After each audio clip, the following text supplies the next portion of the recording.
supplementation, recuperation. He has all your bases covered. Since 1976, Brian Panarisi of the Body Elite Fitness Company has taught thousands of people just like you how to be fit and stay healthy. Enjoy the journey and keep it real.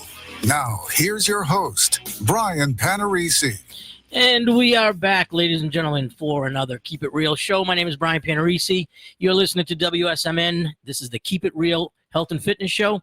And just want to start off today by saying a huge thank you to United Way. I was the announcer today for the Over the Edge 2019. Over the Edge is at the Brady Sullivan building in Manchester. And we had at least 100 people going over the edge off the Brady Sullivan building. Let me tell you, it's something unbelievable. The building itself is about 300 feet high, and people actually rappel off the building. They get donations. Minimum donation, I believe, was 1,000. So we had about 100 people going over the edge, and it was all done for the United Way. Small little charities were there. They were being represented. The people get their donations. They get to sign up, put a GoPro on their helmet, and then go over the edge. And it was great. We had a great day for it. It's about 90 plus degrees here in downtown Nashua. If you're listening on WSMN 1590, we appreciate it. If you go to our website, WSMN1590.com, you can see on the left and right, we have two 24-hour cameras that show both left and right of our palatial studios. And you can see what's happening and see the construction.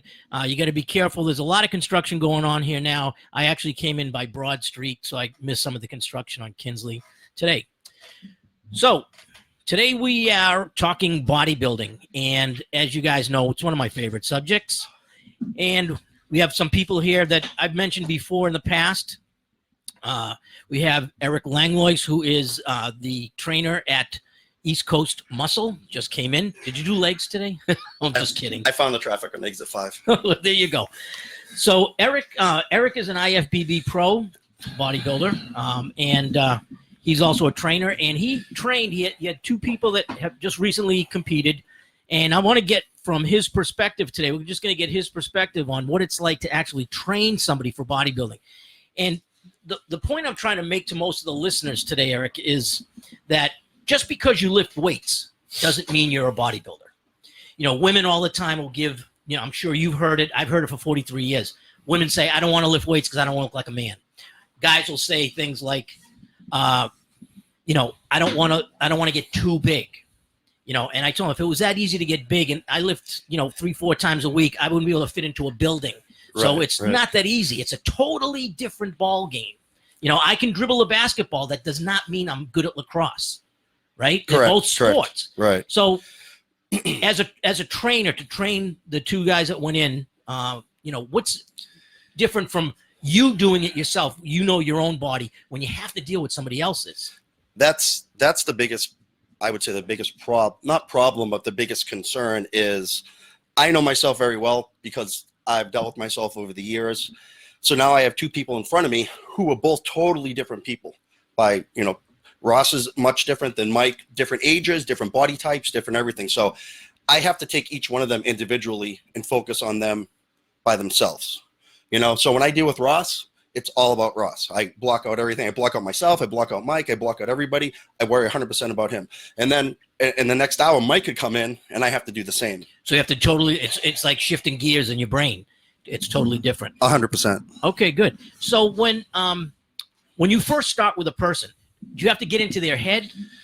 Because like we discussed this before, bodybuilding is a 24/7 sport. I boxed. I could go out to the Punter's Pub on a Thursday night, have a few beers, and then fight Friday down at Petronello's in Brockton. In this game, there is none of that. So as a trainer, you're on the outside. You only see these guys a few hours a week. So how do you make them stick to their program? Well, luckily, like somebody like Ross, I've known Ross for many years. I knew Ross is either all in or not. So I just knew right away if Ross said he was going to do it, he's doing it. And I know there's no questions. I don't have to double check. I don't have to ask. I know if it's something we talked about, he's going to follow through and do it. And I've known Mike for a few years. They're both, what helps is they were both friends before I even trained them. Ross I've known a lot longer. But I've known Mike. I know Mike's personality really well, and I was almost 100% sure he would follow through too. But it's definitely, it's in the back of your head. You know, when you say something and it has to come through, are they going to do it? The good thing with me is I've been around it for so long. I can tell if somebody's doing what they say or not doing what they say just by, check-ins, body type, how they look. So it takes some getting used to, though. Each individual person takes a little bit of getting used to, from the get-go. Okay, so talking about dedication, a person walks in off the street. Right. They come into East Coast Muscle, which is at 295 Daniel Webster Highway. They walk in and say to you, they present themselves to you and say, I'd like to try bodybuilding. Okay. And they may be, mid to late 20s. Mm-hmm. How long would you say it takes to get them prepped, to get the foundation down, to get their how dedicated they are, get their motivation? Again, everybody's going to be individual. So this person comes in, what type of body style are they? How much time have they already put in? How much muscle are they carrying? Because I'll tell you what happens most of the time is, unfortunately, people think they have a lot more than they have. And once you make that a first initial cut and you see that you didn't carry quite the amount of muscle you had, is what usually happens. So it's something you have to take each individual person and evaluate them individually, and maybe even do a small, like a mock cut, and then do a little like a pre-cut just to see where they're at and maybe what the weaknesses are and maybe the things they need to focus on. Maybe they need to take another year. Maybe they need another couple years, I mean, it's not always, drop some calories and cut some carbs and get on stage. It's not that quite that easy. If that was that easy, my job would be awesome. Right. So it's the dedication part is sort of like any other sport. High school player to get into pro football has to put in his time. Right. For karate, I love people, you walk into a dojo and they think within, 6 months they're going to have a black belt. Well, they watch a Karate Kid on TV, so they know how to sweep the leg. Exactly. So that's it. They're done. They're all set. Right. So it takes time. It takes dedication. And you cover it as a trainer. Yes. So we have, obviously there's the weightlifting program. Right. Then what about nutrition? Nutrition is key. To be honest with you, without nutrition, it's really a waste of time. Well, I find that to be, personally, with my clients, and I've been doing this 43 years, the hardest thing in the world is you tell them what to do. Right. And some of them, damn right well, they're lying through their teeth when they walk in. They're not going to do it when you say it. Right. Yeah. I do bioelectrical impedance body fat testing. And when I go to test them and I see that their body fat hasn't changed in 8 weeks, right, and they're supposedly eating exactly what I told them. They haven't. And they didn't. Right. But this is a different story. Okay, today we are talking to Eric Langlois, who is a IFBB professional bodybuilder. He is introducing us to two of his students today. One is Ross Shea, and the other is Mike Duran. And Mike just kind of is in the background a little bit. And so Eric trained Ross. I'll introduce Ross now. Ross Shea to Eric's right. How are you doing today, Ross? How are you? Excellent. Ross is sort of, I know Ross at the gym, and Ross is, trust me, he's dedicated. If he was in the middle of a set and his pants were on fire, he'd finish the set first. So he's that kind of guy. Sometimes we don't wear pants in the gym. That's true. Being a bodybuilding gym, you got to get used to that kind of thing. It is. So what got you interested in bodybuilding? I would say as a young kid growing up, I always wanted to make myself bigger and stronger, that for type sports. of thing. Yeah, for sports. And my brothers were always bigger and older than me. So growing up with them, I always wanted to be bigger than them. So I started picking weights up around, I was probably 12 or 13 years old. Well, let's just, for the people on the radio, how tall are you? So I'm just 6'1.5". Okay. And at frame size, you're definitely, your hands, my two hands don't make up one of yours. So your frame is big. So were you always a big kid? Yeah, I was always big growing up.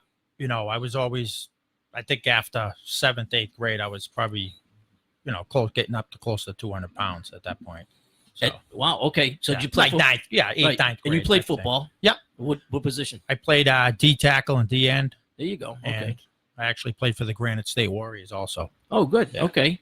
All right. So when did it occur to you that you wanted to try bodybuilding? Because now this show that you went into, that was what show? That was the Cutler Classic. Yes. And that was when was that again?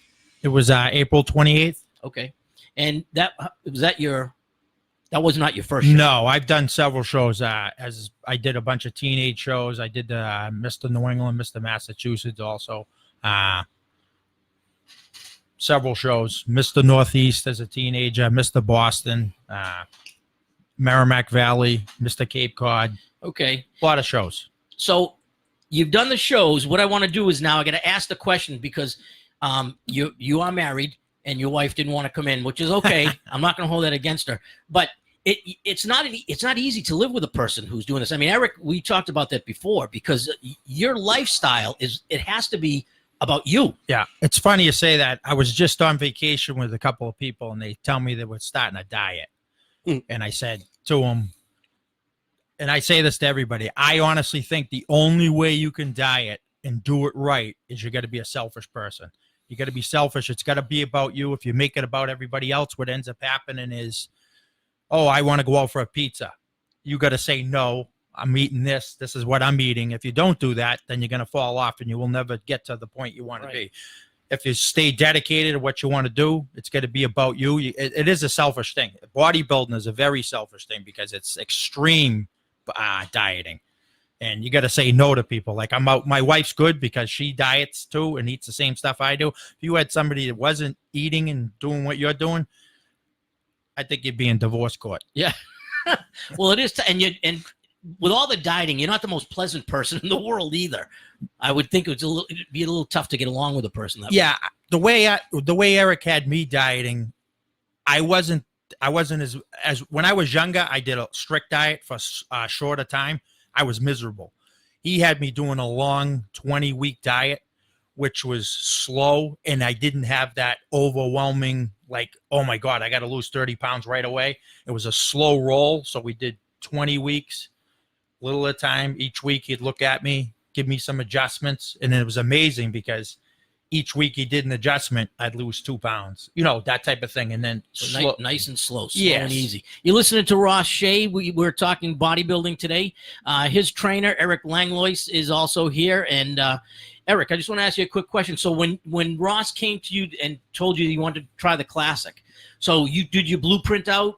How many weeks was that away that you guys started? We originally we talked about Ross doing a show 3 years ago. So when the goal was when Ross turned 50, and believe it or not, he is 50, which you'd never know. He wanted to do a 50 and over show. We talked about this, I think 3-4 years ago was when we first discussed it. So we had an idea that he was going to do the show. As far as the blueprint, diet wise, we just started looking at him when he got closer, and we just decided now it's time, and we're going to do it nice and slow. And we're not gonna crash him. We're not gonna stress him out. And I wanted him early. I wanted him ready early. My goal was to have him ready close to 2 weeks out, if possible. That way we had a little bit of time to tweak, and he could rest a little bit, and we could try a couple things, And then I didn't want to stress him into it. I wanted to be able to try a couple things and then see how the body reacted. Because again, he's done many shows in the past, but he hasn't done one for quite a while. And your body changes, and unfortunately, you just don't know till you get there. Right, so you give him 2 weeks. That way you can tweak things, and your body's that sensitive at that point because you're pretty dried out. When you're that clean and that on point, the littlest thing will make a big change, and that's where people make mistakes. Yeah, we're talking bodybuilding today, and the one thing as a trainer, I can knock, body fat and knock weight off a person. Right. But it's different. Bodybuilding is totally different because you guys do the extreme. You maintain your muscle tissue while you're dieting and eating just the body fat. I mean, your body's basically just chewing on that body fat. Yeah, the ideal thing is to obviously get skin as thin, as tight, get water out, fat out, but hold as much muscle. I mean, unfortunately, you're going to lose a little bit of muscle, but the goal is to keep as much as you can. Right. The average person that I've seen over 40 years of training, I did my own little research. My average client, when they lose 4 pounds of body weight, usually 1 pound of it, or close to that, is muscle tissue. So it's about a 3-to-1 ratio. Now, if that happened to a bodybuilder, you'd be nothing. You'd never make it on stage. So your diet has to be. Yes. Right. I mean, we're talking micronutrients. Yes. Okay. All right. So we are talking bodybuilding here today on the Keep It Real Body Elite Fitness Show. We're going to take a quick break. Please don't go away. We're going to reintroduce our guests, and I introduce our new guest. There's a monster under my bed. For a child with asthma, monsters are everywhere. There's a monster in my bathtub. Something as innocent as a teddy bear or a bath toy could trigger their next asthma attack. Here are ways to help. freezing stuffed animals to kill dust mites, drying bath toys to prevent mold. Learn how to end your child's asthma attacks at noattacks.org or call 866-NO-ATTACKS because their next breath is in your hands. Brought to you by the EPA and the Ad Council. Title Boxing Club in Nashua is the best and only authentic full-body boxing workout that changes your body, clears your mind, and completely engages your spirit. Their signature workout utilizes the fundamentals of a true boxer's workout, including proper heavy bag training to strengthen and tone your arms, legs, back, core, stamina, and confidence. Visit Title Boxing Club in Nashua at 8 Spitbrook Road or visit them online at TitleBoxingClub.com or call 603-484-4187. That's 603-484-4187 and begin today.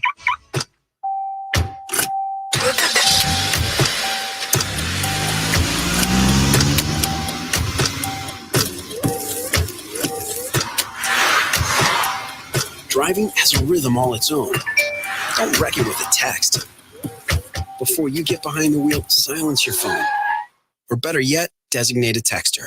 For more text-free driving tips, visit StopTextStopWrecks.org. Brought to you by the Ad Council and the National Highway Traffic Safety Administration. I adopted Bento in 2010 from a shelter. A lot of people know him as Keyboard Cat.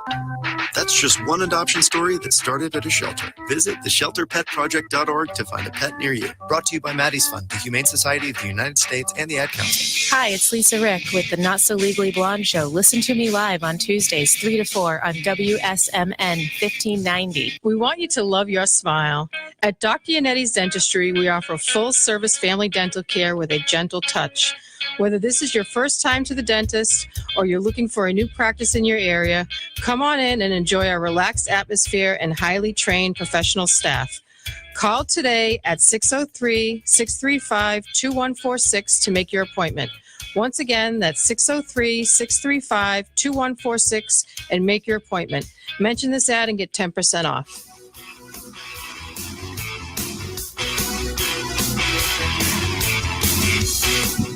And we are back. My name is Brian Panarisi. You are listening to Keep It Real, the Body Elite Health and Fitness Show on WSMN 1590. Today, we are talking bodybuilding. We have Ross Shea, who is a competitor in the Jay Cutler Classic. That was awesome. And what class were you in now? I was in the over 50. Over 50. Yeah. So that's it. You really think that's it? You don't want to do it again? As of right now, no. Okay. I got to say that because the wife's listening. She's okay. You know what I mean? I told her this would be the last one. After going through it, it's quite a bit to go through. Right. You know what I mean? Right. Exactly. And then we have Mike Duran. Mike, you also competed. How old are you? I'm 26. And how tall are you? 5'11", 6 foot on a good day, we'll say. Okay. On a warm day. And what do you weigh now? Right now, my body weight's at about 212 in the morning with no food, using the bathroom, everything. So just. And these guys know exact. We're talking exact. We're talking things in microns here. These guys don't do things like estimated. I mean, it's right on. You guys are right on. Now, the day that you competed, you also competed in the Cutler Classic. Yes. How much did you weigh that day? Because you were ripped. I think we weighed in like 198. So we were right on the money we were almost right on the money with the weight. I think the weight cut for my class was 197.5, but we slid through pretty easily. So this was a weight by weight, not by height. Mine was by age. Yours is by age. Okay. Mike was in a different. So the classic physique was by height and weight. So for my height class, I had to be under a certain weight, which was 197.5. Okay. All right. So let's get into it. When did you start lifting weights? I started probably in high school and was about 16. For what reason? I just wanted to get bigger. Like most guys. Yeah. Okay, just want to put on some size. Yep. You play sports? I did. I played hockey growing up. Oh, good. Okay. So when did you make that transition to finally say, okay, I want to, you lifted weights and you said, okay, I'm going to make this transition. I'm going to hire somebody. Did you hire Eric right off the bat, or did you try it on your own for a while? I did it. So this last show, I hired Eric right off the bat. I knew I wanted to work with him. And we had kind of talked about doing a show for a while, probably, 8 months to a year. We had talked about a show. But before that, I was kind of doing things on my own right after I got out of the military for about a year.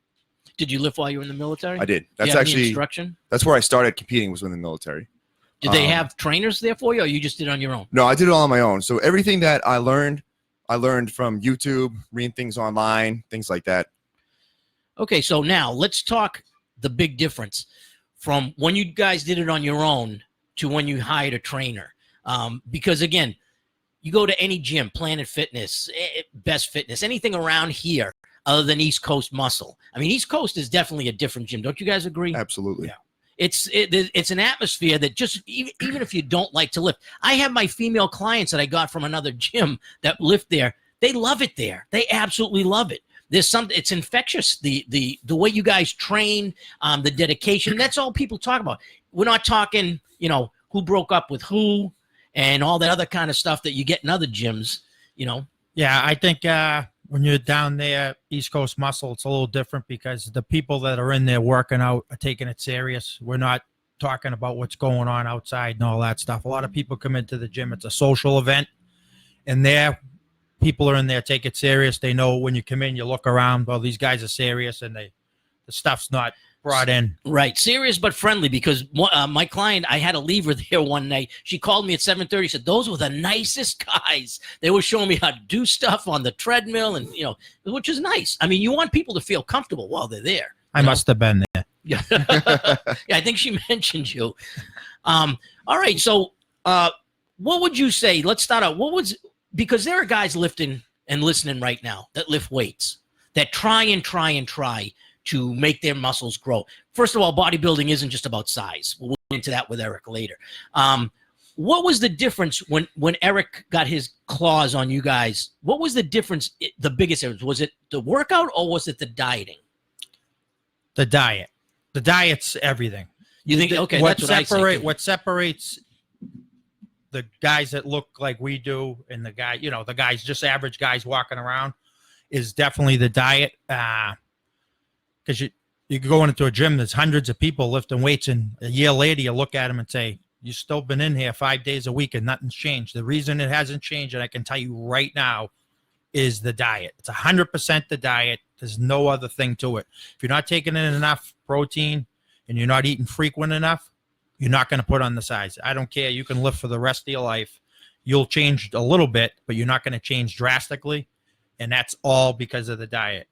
I've always said in bodybuilding, diet's 85% of the results. But also, I mean, even for my clients that are listening, I jump on them all the time about dieting. They just think that, well, I'm working out 2-3 days a week. I'm burning off those calories. You are, but you're taking in more calories than you burn off. Now, for you guys, though, the thing that I find amazing is you have to eat clean. So, Mike, how many calories a day were you taking in? It depended on what week of the prep we were in. Okay, so let's talk about when you were gaining size, when you wanted to gain size. So when I was gaining size, we were probably up over 3,000 calories a day, but that was all, clean food. So that's all your chicken. I'm glad you said that. I'm talking to Mike Duran today about bodybuilding. Mike and Ross Shea are both here. We're talking bodybuilding and dieting. The difference is anybody right now, they're all saying, oh God, 3,000 calories. I could eat 3,000 calories. Yeah, go down, grab a pizza, grab some Chinese food. You're all set. Pizza and Chinese food is not going to make your muscles grow. So can you just quickly break down, like, what in the course of a day of 3,000 calories, what would you eat?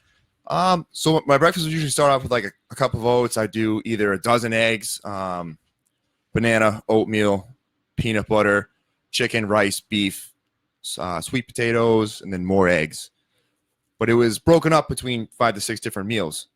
And there would usually be a cup to a cup and a half of white rice in each meal with the protein, so like the chicken or beef. And then my post-workout would usually be beef mixed with either like yams or rice, and then tons of greens too. Like I can't tell you how much spinach I ate in between everything else, between my off season and my on season. Okay, Joey was just telling me 3,000 calories is 6 Big Macs a day. So there you go. So if you want to be a bodybuilder, just eat 6 Big Macs a day. That wouldn't happen. Would never happen. So Ross, I know that you had yours pinpointed, and your wife was helping you prep your food. So is meal preparation big? Oh, it's huge. I do it still now. I've been doing it for this is my third year now. Every day I do it. Even if I go out, when I come home, I still will eat my last meal. If I go out Monday through Friday, I don't cheat on any meals. I eat clean. If I go out on the weekend, I have, me and my wife go out and have a dinner or something. If it's my 5th meal, I'll make that my 5th meal. When I come home, I'll have my 6th meal, which is eggs. People say 3,000, 3,500 calories, but then when you tell them, like Mike's saying, you're eating a dozen eggs in the morning, a dozen at night, that's 24 eggs. You do that times 7, come up with the number. When you tell somebody you're eating 168, 170 eggs a week, they look at you, how are you doing that? That's what you need to do, and that's what you need to consistently do. And it's definitely changed my body in the last 3 years from consistently. I didn't even do this as a kid, and I competed a lot more and went in bigger shows when I was younger. I wish I did now looking back, because I really wasted my time. I could have been a lot better than I was, knowing what I know now because of the eating. But it's the discipline, and when you're young, you're out with your friends and everything else. So it's a two-way street there. Sure. Well, the name of the show is Keep It Real. And that's, as a trainer, I try to tell my clients, yeah, you want to go out and have a glass of wine once in a while. You want to have a beer once in a while. Again, keep it real for the results that you want. If you want to be a serious competitor in bodybuilding, keeping it real for you guys is market is right on. I mean, Eric is telling me 1 o'clock in the morning, he has his alarm set to get up for his competition. He had to get up and eat. That's how serious of a thing it is. And that's how I could always tell when you guys had to eat, because you'd walk around with your head down in the gym like, what's the matter? I got to eat again. And it's not fun. It really isn't. Right? I mean, eating in the off season isn't fun because you're just constantly stuffing so many calories down your face. But then when you're in season and you're prepping, I mean, at least I looked forward to eating, because that was like the highlight of my day. It's like, all right, get to eat my pre-workout meal, then go hit legs. Whereas opposed to the off season, it was like, oh, all right, I got to get this workout meal in, this pre-workout meal in, another cup and a half of rice, another 8 ounces of chicken. It's complete opposite between stuffing your face with food and then kind of cutting back and really looking forward to your meals. So how much of nutrition did you realize? Did you know? I mean, obviously, proteins, carbs, and fats. Everybody knows that. I mean, I try to teach my clients that, this is your protein, this is your carbs, but you guys have to be on the mark every single day. Well, every single thing we do is weighed. So we know exactly. It's like real crazy. Eric would come in and say, okay, we're going to take 2 ounces of sweet potato away from you. I do that in a week. The following week, I lose 2 pounds. Just from doing that small amount. Fine tuning. Exactly. And you can take it and put it back in and gain the 2 back. So that's how close it is. Once you get it dialed in and you know exactly what you're doing, and that's from weighing it. The only way you can do it to know exactly what you're taking in and losing is if you weigh your food, you take a little away, you add a little, and then you gain, you lose, and then you got it dialed in. And you can tell exactly what you need to do. And then that's why people weigh their food. That's Ross Shea we're talking to today with Mike Duran. My name is Brian Panarisi. You're listening to Keep It Real, the Body Elite Health and Fitness Show. We're talking bodybuilding, and right now we're talking dieting. And for the people that are listening that aren't into bodybuilding and want to just shrug this off, I need you to listen to what these guys are talking about. We're talking specifics. We're talking about fine-tuning. The average person doesn't have to be this specific, but you have to understand that it's important. You can't just say, oh, screw it, I messed up today, so I'm going to go out and have a Big Mac. I'll start looking. I'll do it again tomorrow. I mean, if you mess up, you guys don't mess up. Number one, because you pre-make your food. You always. I've never seen you guys without having some kind of a container with you. I mean, Rubbermaid is everyone's going to be able to retire on you guys. So that just becomes part of your lifestyle. So you'll keep doing this for the rest of your life, you think? I'm gonna try. You know what I mean? I love it. So it's you got to really like the food that you're eating. Like I tell people, I says, when I'm eating a little bit of sweet potato, to me, it almost feels like you're cheating on the diet, because it honestly tastes to me like a muffin. I'm eating it, I'm going, wow, this is really good. I say, I get to eat this. It's because once you get to that point where you're eating the chicken, and I'm really big into, I love bison. So Eric has me doing a lot of that. I eat a lot of bison. I eat, the turkey, the eggs, and the stuff my favorite meal, if I could have it, and I wish they had it in a restaurant, but it sounds crazy, is I love eggs and sweet potato. When I mix that up and I eat it, it's like, wow, this tastes really good. Awesome. And but if you don't enjoy what you're eating, a diet doesn't work. I don't care who you are. And I say to people, I says, if you like it and you consistently like something and you can eat it all the time and you don't mind eating it, you can stick to any diet. It's really not a diet at that point, because it's what you like to eat. Exactly. So I haven't heard anybody mention Entenmann's, Dunkin' Donuts, nothing like that. So you guys make all your own food. Nothing. You don't buy anything ready-made. No. I make we go to the grocery store every weekend, and then we make all my own food for the week. So 1 or 2 days a week is usually you dedicate to making your food and getting it ready. Does that sound familiar, clients that are listening? How many times have I told you, pre-make your food? You don't want to walk in the house at 6 o'clock at night starving because you know you're going to pick up the phone and call TJ's Catering and have them deliver a pizza. Yeah, the key is I have the bag, and I'm sure Mike does the same thing. They're all prep bags, and you slide your meals in. You can put 3 to 4 meals in there. And once they're made, I have them in order. So the first one on top's my first, my second meal, because in the morning I eat before I leave the house, and then I bring the rest of them with me. So they're all lined up, and I know exactly which ones to eat. And there is an order to your food when you are competing or you're into bodybuilding. Our big thing is we're low carbs during the day, but before our workout and after our workout, we up the carbs because you need the energy before and you need it after. You don't need it all the time. A lot of people are eating the carbs throughout the day, which is crazy because you're just packing it on. You only need that energy when you're going into the gym. You're gonna expend it. Sure. Exactly. So what kind of carbs do you like? You said sweet potatoes. I eat sweet potatoes, white rice, and I'm big on spinach. Right. Because I eat a lot of spinach because you need to eat that stuff or you will get bound up. Yep. Spinach, broccoli, cauliflower, green bread, yellow peppers. They all have carbohydrates in them. I've said that to people a million times. What you guys don't live on, what everybody else is, bread, pasta.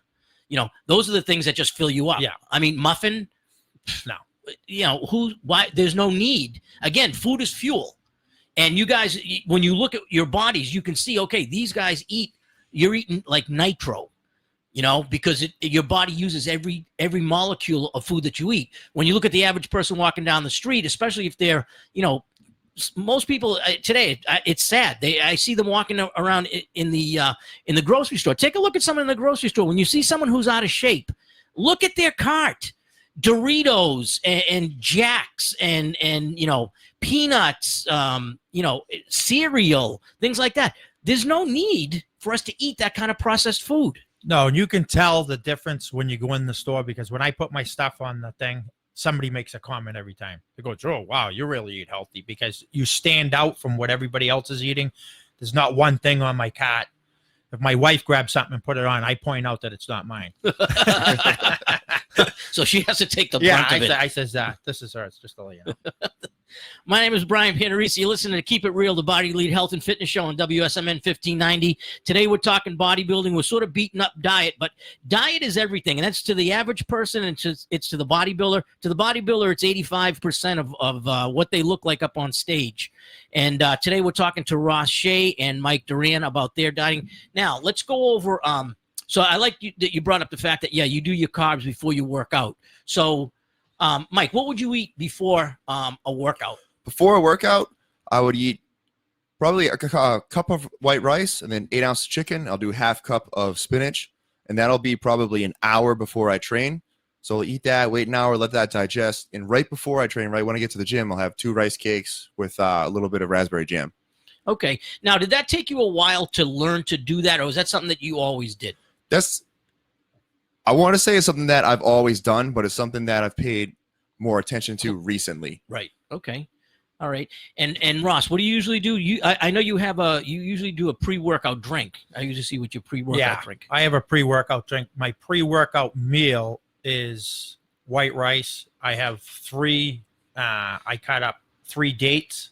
I have dates for the sugar to go into my body, and also about 6 or 8 ounces of chicken.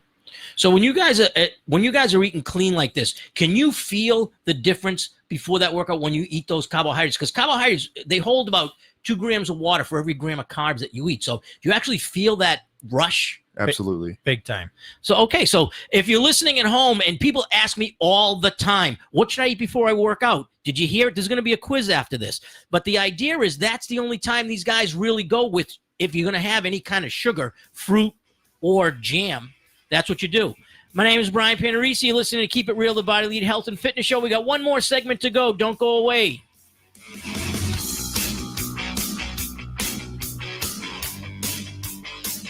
If you're a homeowner facing foreclosure and a so-called loan modification expert asks you for an upfront payment, run, and run fast. Be aware of promises that can't be kept, like, I guarantee to save your home. We can significantly lower your mortgage payment. protect yourself from foreclosure scams. Assistance from a HUD-approved housing counselor is your assurance that the information is trustworthy and it's free.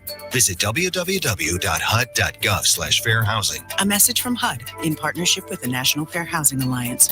So, you're at a party, just hanging out, having a great time when someone goes, "Hey, I know where we can get some beer." Like you're not already having fun. So you say, "No thanks," to let them know you're not interested. And they go, "What's with you? You scared?" So you look at all the others who also aren't drinking and you go, "Yeah, scared of being like you." Thecoolspot.gov. Check it out. Brought to you by the Department of Health and Human Services, the National Institutes of Health, and the National Institute on Alcohol Abuse and Alcoholism. Hi, I'm Sean Burke, host of The Sean Burke Show, where I cover stories regarding national politics, current events, and economic disruptions. Join me at 11 a.m. on Saturdays and 9 a.m. on Wednesdays, right here on WSMN 1590. I rescued Toast from a shelter in 2011. I knew right then that she was special. That's just one adoption story that started at a shelter. Visit theshelterpetproject.org to find a pet near you. Brought to you by Maddie's Fund, the Humane Society of the United States, and the Ad Council. You know that the ice cream scoop can make a child smile, and that by slowing us down, the traffic light can keep us going. You know that the lawnmower makes life easier, that the blood bank makes life possible. But did you know all these ideas came from the minds of African Americans? Support the United Negro College Fund, because a mind is a terrible thing to waste. Visit uncf.org or call 1-800-332-UNCF. Brought to you by UNCF and the Ad Council.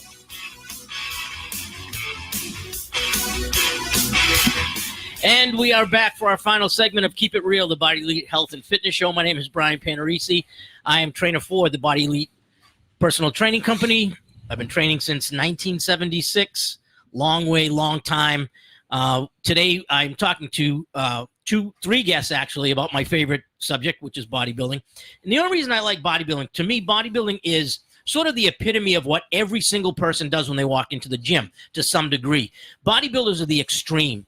They're the guys who there is no fooling around when it comes to eating. There is no fooling around when it comes to exercise, because of the fact that their body, when they get up on stage in the smallest thing that they could possibly get on, just for modesty, they have to show. And it's not just looking big. It's not a macho thing. It's an anatomy thing. They have to show off what they did and how they built it, just like a sculptor will do.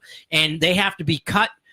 Cut means defined. Their skin has to be paper thin. The vascularity, which is the veins, have to show. The symmetry, the blending of the different muscles have to blend in together. You can't have big arms and a small chest. It wouldn't look right. So that's bodybuilding. And we're going to talk right now with Eric Langlois, who is a trainer over at East Coast Muscle. And Eric, you're an IFBB pro. Correct. Yeah. Okay, so you're in the back of your mind for yourself, what do you got going on? Anything coming up? Thinking about? Yeah, I'm in the process. The class I need to advance and go into is a 212 class. So for me to be competitive in that 212 class, I need to put some more size on. So for this last year and the remainder of this year, it's going to be focused on just putting on more size, quality size, not just size, quality. Okay. So it's putting on muscle. I would say this time next year, I should be on a pro stage. Okay, so when we talk about, you're talking 212 in weight. Yes. Now, you're much shorter than these two guys. Yeah, I'm like roughly 5'5". I used to be 5'7" at one time, but I don't know what happened. You just got so big that everything just kind of switched down. I just keep squatting heavy and I get shorter. Yeah, and I've seen him squat. Trust me, the boy definitely squats a lot. So that's what you got coming up for yourself. So you're doing your blueprint for your lifting so that you can put on more size, so that you can hit, because you have to qualify at a certain weight for your height. Yeah. So when you look at these two guys now, when you started them off, when they're, let's say, 9 months out, a year out, what type of weight training would they be doing at that point? I'm somebody that believes in, believe it or not, a lot of people alter how they train into shows. I believe on lifting heavy all the way into your show. So for both of them, I think it's important to have dense muscle and quality looking muscle. And unfortunately, the only way you're going to get that is to lift some heavy weights. So both of them would lift heavy, rep range, 8-10 rep range. Okay. So that's what we have to, because when people talk heavy, mm-hmm. I have a lot of my clients who, oh my God, that was so heavy. I says, no, it wasn't. You did 20 reps. Yeah. That's not considered. If you can do 20 reps with a weight, that's not considered heavy. Yes. When I say heavy and I say 8 to 10, that last rep should be to failure.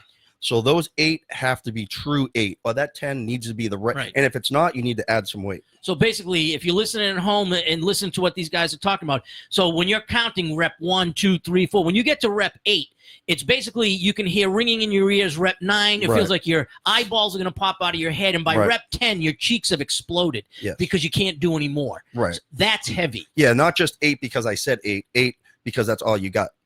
Exactly. Yeah. Okay, so these guys will lift that way throughout the year. Now, would the exercises change from more isolation? Yes, exercises change depending on what I think weak points are, and everybody has weak points. Maybe some things we need to focus on a little bit, so we'll gear a little bit towards hitting those areas to bring some areas up to be more symmetrical, because on stage symmetric, it's very important.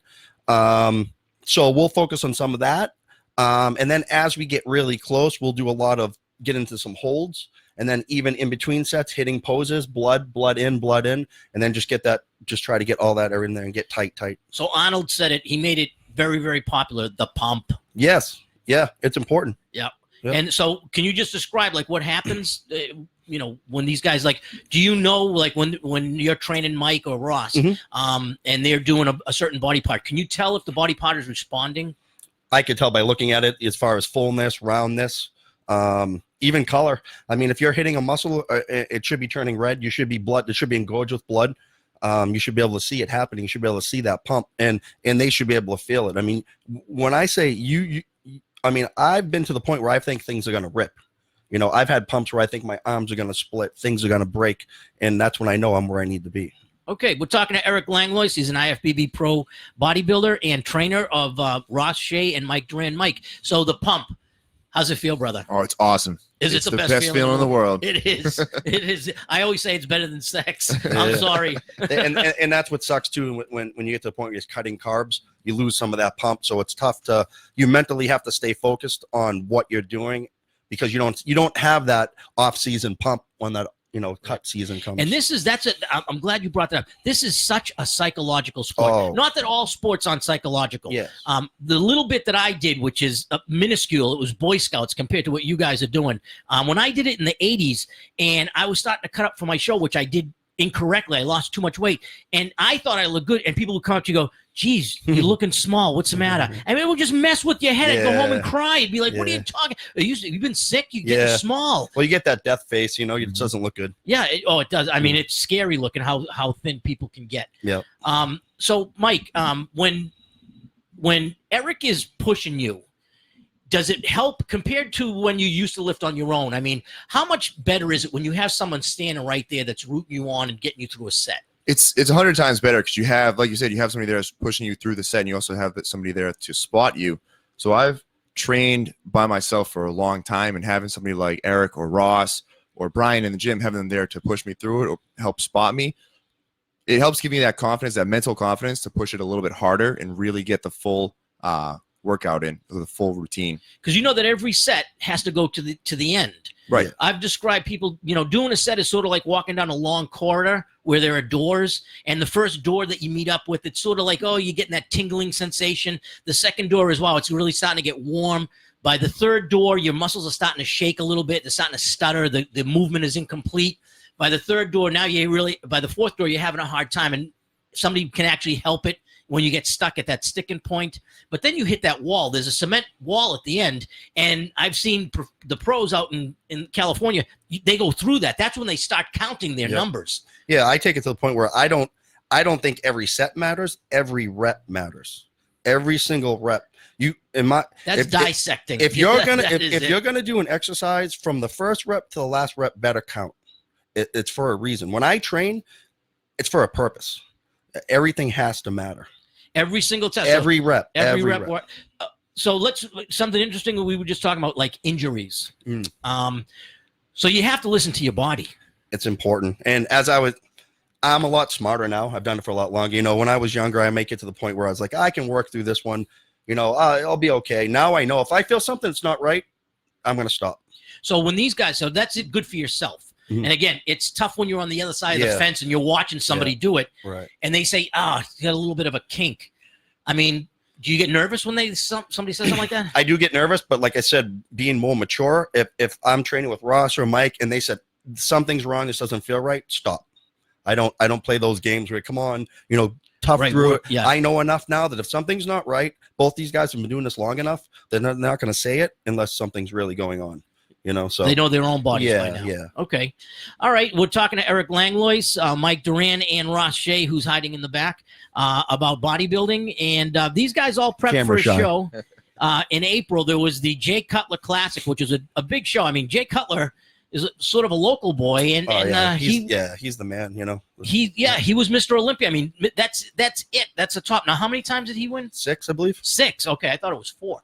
I think it was 4 times. Oh, okay. I gave him 2. 4. Yeah, he's a great guy. He used to train at Nautilus Plus in Billerica in the '90s when I was there. Trained like an animal. Came in, didn't say boo to anybody. Just totally. Yeah, it was work. Yeah, it was total laser focus. So let's talk about the part that makes bodybuilding, which is the posing. Mm-hmm. So you watch these guys now as their trainer. You're watching them. You're sculpting them. They're coming in. You start to see, the definition starting to come out. How do you teach somebody to flex these muscles? It's really just taking your time and dissecting each individual movement one at a time.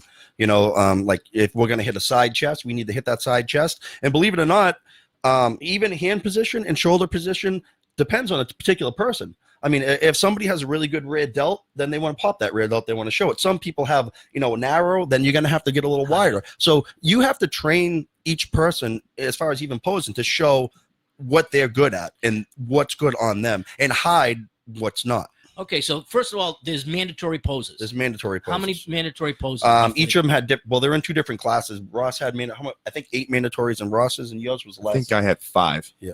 Well, I'll tell you, bodybuilding has changed so much. It was so vanilla in the 80s. It was so easy. Now they have so many different classes, and then you have physiques. Yeah, guys were coming out. Yeah, like Ross did shorts. bodybuilding, Mike did classic physique. So they posing is 2 totally different. Okay, and so you obviously as an IFBB pro, you understand what each one is. Yes, yeah. When we worked on Mike's posing, we worked on Mike's posing for that class. When we worked on Ross's posing, we worked on bodybuilding posing for Ross's class. Because a lot of times I'll tell my clients flex through the exercise. So instead of if you're doing, let's say, a cable curl, instead of just doing the curl, just lifting it up to your chin, you flex the bicep, and it actually makes more. You get a better contraction. Exactly. You get more out of it. Yeah, I mean, you really. A cliche, mind-muscle connection, but it really is about knowing what you're doing, knowing what that movement is, and why you're doing it.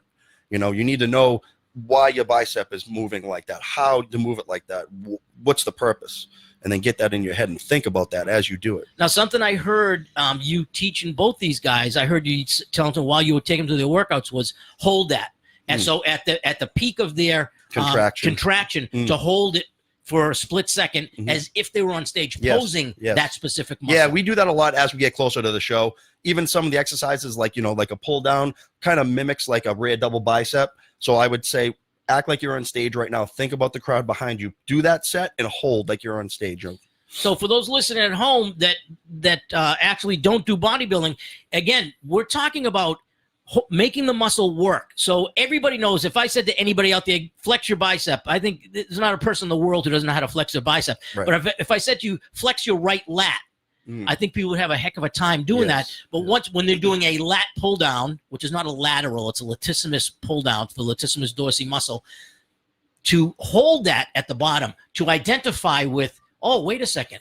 Yeah, I feel that muscle. How many times have you had a person, and it's just they're being naive. I laugh after 43 years. I can. A person's doing a heavy tricep press, and I go, wow, this is a great ab workout. Right. It's like, well, you're feeling your abs because your abs are tightening up to hold your core steady so that you don't fall over. And again, that goes back to what I said earlier. They're not thinking about why they're doing what they're doing. Exactly. If they thought about it and took the time and realized and even looked at what they were doing, then they would feel it. And in today's, you go to Planet Fitness, any of these other gyms, there's a little placard on every single machine that highlights the muscle where you should be feeling this. Right. So you have to, I love that mind in the muscle. You have to put your mind inside your muscle that you're working. And that's what again, like I said, every rep, you need to think about what you're doing from the first set to the last set, from the first rep to the last rep. Why you're doing that, what's the purpose of that exercise, what you're trying to hit, why you're doing it. Now let's talk physiology. So how often do you mess up their physiology by changing routines just to kind of shock their system a little bit? Again, everybody's a little different. Mm-hmm. We would periodically change it, especially as a diet change. Sometimes we'd pull some things away, close up some rep, or as we get closer, we'd increase some reps in certain exercises and pull some away. Again, it goes back to like weak points, strong points. Okay, so how high, when you say increase the reps, how high would you let these guys go on repetitions? Both of them, I really like 15 is kind of what max. I wouldn't let any of them go. I like that 8 to 10 rep range, but even 10, 12. But I see no. And again, everybody has different ways of doing everything. There are some people like those, big sets or those super sets, and they do sets of 20s. Right. And if that works for you, fine. Right. But again, everybody's different. Now, what about the low reps, the 3 to 6 range? For bodybuilding purposes, maybe some off-season stuff, but a 3 to 6 range, I believe, is more of a strength building scenario. So if you were maybe going to compete as a power lifter or you wanted to just get numbers up, I believe that's good. But I believe that 8 is, for bodybuilding and building muscle purposes, I think 8 is the minimum you should be at. Well, it's actually been proven. There was a Canadian study done. It was way back in the late 80s. They actually proved with muscle biopsies, 8 to 12 reps. That's what I believe. They actually saw hyperplasia occurring. They actually saw the muscle splitting.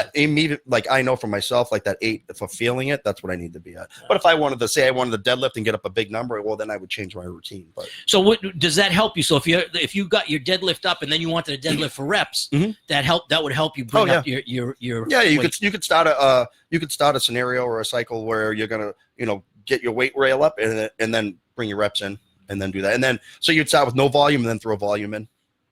Okay, so we're talking to Eric Langlois. He is a trainer at East Coast Muscle. I got a lot of comments on here, a lot of silly comments. Are there any bad ones? We got bad comments? No. Steve is just saying that Ross Shea, who is here, is the most intense trainer ever. I got to agree with him because I was there. I watched both Mike and Ross train, and these guys were like machines when they went in there. Oh, yeah. Neither one of them. This is serious, and they both took it serious, and it was a job. And like we talked about it, first of all, to be honest with you, I wouldn't train either one of them if I didn't think it was going to be serious because we're going to just waste our own time. Right. And I don't do that. Perfect. So there was no jokes. Listen, in between sets, we all joke around. We're all friends. But, you keep it light. But when it's time to work, it's time to work. When you do your set, it's focus on the set. Don't distract the guy. Don't run over and no. Hey, dude, you need a spot. And hey, let me tell you what happened last night. And you stay on mark. What you're there for. Yeah, and if you're gonna sit on something and play with your cell phone, it might get broken. Yeah, it probably will get broken. Exactly.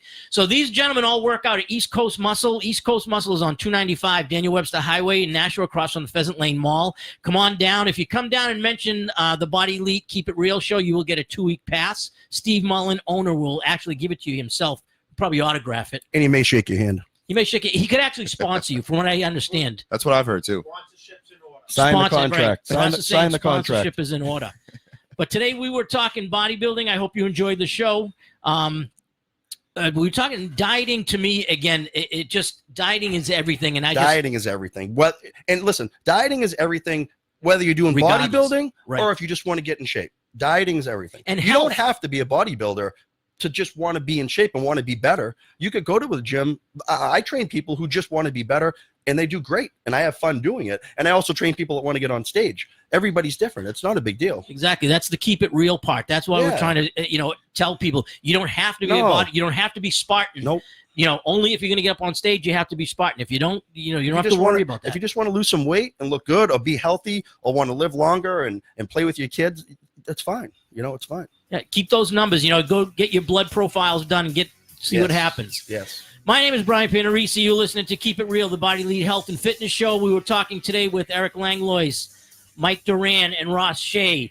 Next week, new topics. Don't forget, keep it real.